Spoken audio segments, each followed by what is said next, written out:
Hola a todos, ¿cómo están? Bienvenidos. El día de hoy vamos a hablar sobre el aprendizaje, un tema de mucha relevancia a la hora de trabajar con los niños de la edad preescolar. Para iniciar con este tema es muy importante hacer la diferenciación entre aprender y aprendizaje. Entendamos que el aprender es el proceso de adquirir conocimientos de algo mediante el estudio, el ejercicio o la experiencia. Y el aprendizaje hace referencia a adquirir nuevas habilidades o competencias. Para poder explicar un poco mejor esto, tengo aquí una ilustración en la cual se va a visualizar cómo el niño va a adquirir información del medio. En este caso, el niño aprende qué son los valores. Esta información adquirida la aplica en la cotidianidad, que eso hablamos del aprendizaje, cuando se pone en práctica una información ya adquirida. Entonces entendamos que el aprender es la parte teórica de algo y el aprendizaje la parte práctica. Ahora, es muy importante hablar también de los principios de aprendizaje. Tal vez la mayoría de nosotras hemos trabajado sobre esos principios, pero si quieres saber cómo se llaman.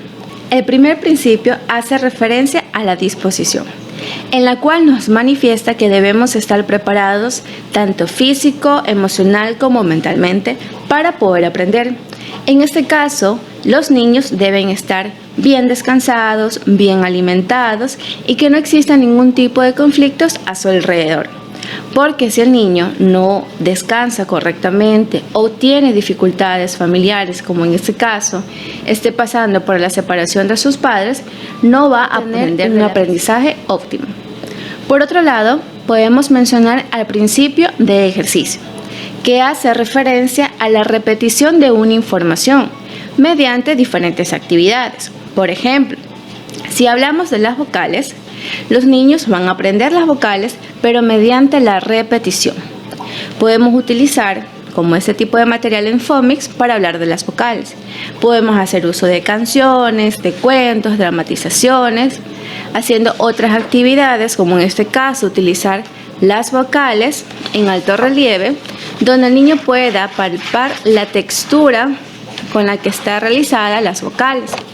Pueden pintar las vocales, pueden pegar papel trozado en las vocales, en fin, un sinnúmero de actividades para garantizar la información adecuada, que ésta sea adquirida y luego que la pongan en práctica. Por otro lado, hablamos del principio de efecto. Este hace referencia al sentimiento que se va a generar para que el niño pueda aprender, ya sea un sentimiento positivo, un sentimiento agradable hacia su medio de aprendizaje, hacia la docente, o un sentimiento negativo, en la cual va a generar que el niño no aprenda. Por otro lado, el principio de primacía hace referencia a la primera información que el niño va a aprender. En este caso debemos garantizar que esa información que se aprende por primera vez sea la correcta, sea precisa y sea clara, para que no exista confusión en ello. Por otro lado, el principio de recencia hace referencia a una información recientemente aprendida, pero que si esa información no se la practica, no se la lee nuevamente, se va a olvidar.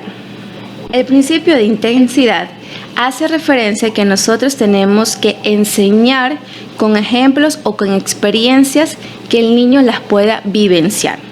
En este caso, si hablamos de colores, de formas, poderlas asociar con lo que está a nuestro alrededor para así garantizar un buen aprendizaje. El principio de libertad nos indica que las cosas que se realizan libremente, ya sea para estudiarlas o para realizarlas, se asimilan de una mejor manera. Y por último, el principio de requisitos nos indica los recursos que se utilizan tanto para enseñar como para aprender. Hablamos de recursos materiales como la pizarra, las bancas, marcadores, materiales didácticos, entre otros. Y recursos humanos como habilidades o competencias que las personas van a tener para poder aprender. En este caso, que el niño tenga movilidad en las manos para hacer las técnicas grafoplásticas, etc. Para entender un poquito más sobre este tema, vamos a mencionar a tres teóricos. En primer caso, mencionamos a Ausubel, que nos hace referencia a que nosotros podemos enseñar a partir de la información que tienen los niños. En este caso, hacemos referencia a esos conocimientos viejos que son adquiridos en etapas iniciales, los que ya el niño posee antes de ingresar a la escuela. Y luego, en base a eso, nosotros poder enseñar y proporcionar información nueva.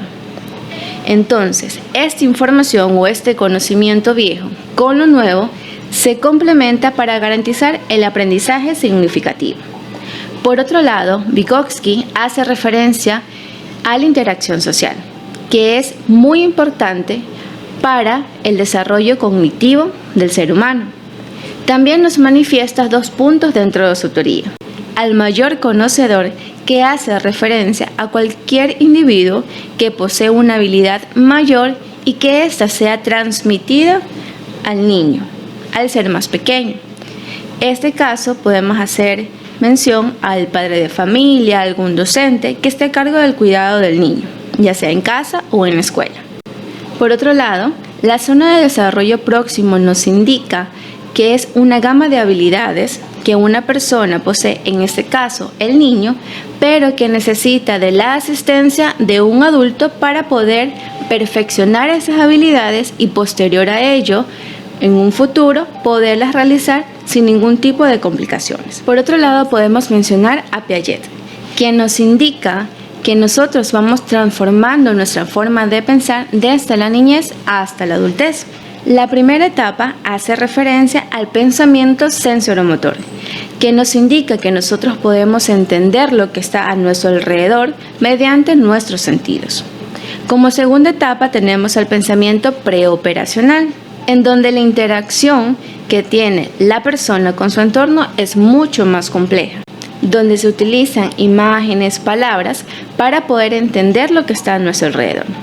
Como tercera etapa tenemos al pensamiento operacional concreto. En esta etapa hace referencia a que el niño desarrolla el pensamiento lógico, donde entiende aún más lo que está a su alrededor, puede establecer relaciones o diferencias entre acciones, objetos, en fin.